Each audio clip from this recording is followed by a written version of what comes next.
নতুন কাউরে পাইছো না? নতুন কাউরে পাইছি মানে? নতুন কারে পাইছি আমি? হ্যাঁ, কি মিন করতেছো? এগুলা না আমার সহ্য হয় না ঐশী, আমার সহ্য হয় না এগুলা। আমি তোমার জন্য কি করি নাই তুমি বলো তো? কি করছোটা কি তুমি আমার জন্য? নিজের যা ইচ্ছা তুমি তাই করতেছো।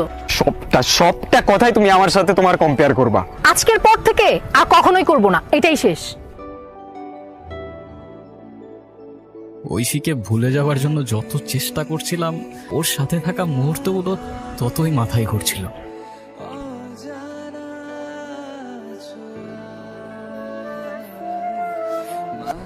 হ্যালো। ঐশী, হ্যাঁ বলো। কেমন আছো? যেমন রাখছো। সবকিছু উল্টা হয়ে গেছে। তুমি তো ঠিকই মুভ অন করে ফেলছো, আমি আর থাকতে পারতেছি না, আমি সহ্য করতে পারতেছি না, বিশ্বাস করো। তোমারে কে বলছে আমি মুভ অন করতে পারছি? আমার অবস্থা আমি জানি। তোমারে ছাড়া অন্য কারোর কথা আমি কখনো ভাবতেও পারি না, আর তোমাকে ছাড়া আমি থাকতেও পারবো না। কাল দেখা করো। কি কিছু বলতেছো না কেন? আচ্ছা একটা কথা, সত্যি করে বলো তো, তুমি কি আমার ছাড়া থাকতে পারতা?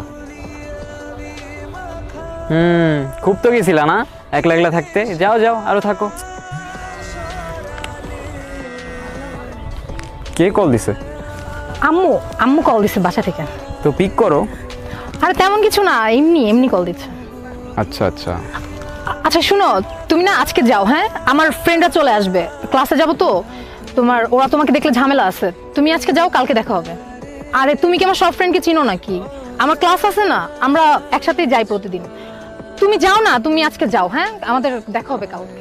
আচ্ছা আচ্ছা, তুমি যাও না রে বাবা, ওরা চলে আসলে পরে ঝামেলা। যাও তুমি সাবধানে বাসায় যাও, আর বাসায় গিয়ে আমার জানাও কিন্তু। কল দিবা কিন্তু। বাই। ওরে ছাড়া বেঁচে থাকাটা আসলেই অনেক কষ্টের। যাক, ও যা যা বলছে সব মেনে নেব।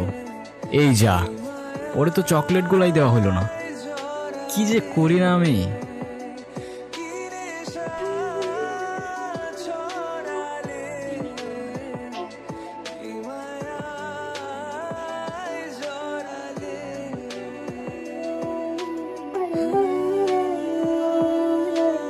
একটা কথাও কি বলবা না আমার সাথে? আমি জানি আমি অনেক বড় ভুল করে ফেলছি। তুমি কি কখনো আমাকে একটু সময় দিছিলা? আমার এই বয়সে আমার ফ্রেন্ডরা ওদের বয়ফ্রেন্ড নিয়ে ঘুরে বেড়ায়, আর তুমি তুমি কিনা রাস্তায় রাস্তায় ভিডিও বানাও। নাফিজ আমাকে আগে থেকেই মেসেজ করতো, আমি ওকে কখনো তেমন একটা পাত্তা দিই নাই। কিন্তু যখন আমরা আলাদা হয়ে যাই, আমার নিজেকে অনেক একা লাগতো। কথা বলতে বলতে কখন যে এত দূর চলে আসছি আমি নিজেও জানি না। নির্জন, তুমি কি কিছুই বলবা না?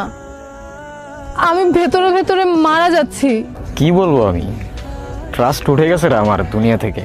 যখন আমি কয়েকদিন আগে তোমার জন্য মারা যাচ্ছিলাম একা একা, তখন তুমি নাফিজের সাথে। কারে বিশ্বাস করবো আমি? এর তো আমি আমার ভাই ভাবতাম। কি জন্য বললা? সময়ের কথা বলতেছিলাম। আমি সময় দিতাম না তাই ওর সাথে। আর 10টা ছেলের মতো লাইফ না আমার, ভালো করেই জানতাম আমার বাবা নাই। আর আমি তোমার ওই ফ্রেন্ডদের বয়ফ্রেন্ডের মতো বাবার পকেট মানিতে চলি না, নিজে আর্ন করি, এত ইজি না। আর আমি তোমারে ভালোবাসছিলাম চিপাই চাপাই ঘোরার জন্য না, সারা জীবন একসাথে থাকার জন্য। তুমি কি কোনোদিনও আমাকে মাফ করতে পারবে না? আমাদের রিলেশনটা কি আর জোড়া লাগানো যায় না? তুমি রিলেশন জোড়া লাগানোর কথা বলতেছো? আমার ভাঙার ট্রাস্টটা কেমনে জোড়া লাগাবা তুমি? আমি সরি, আমার এখন এখান থেকে চলে যেতে হবে, আমি তোমাদের সহ্য করতে পারতেছি না।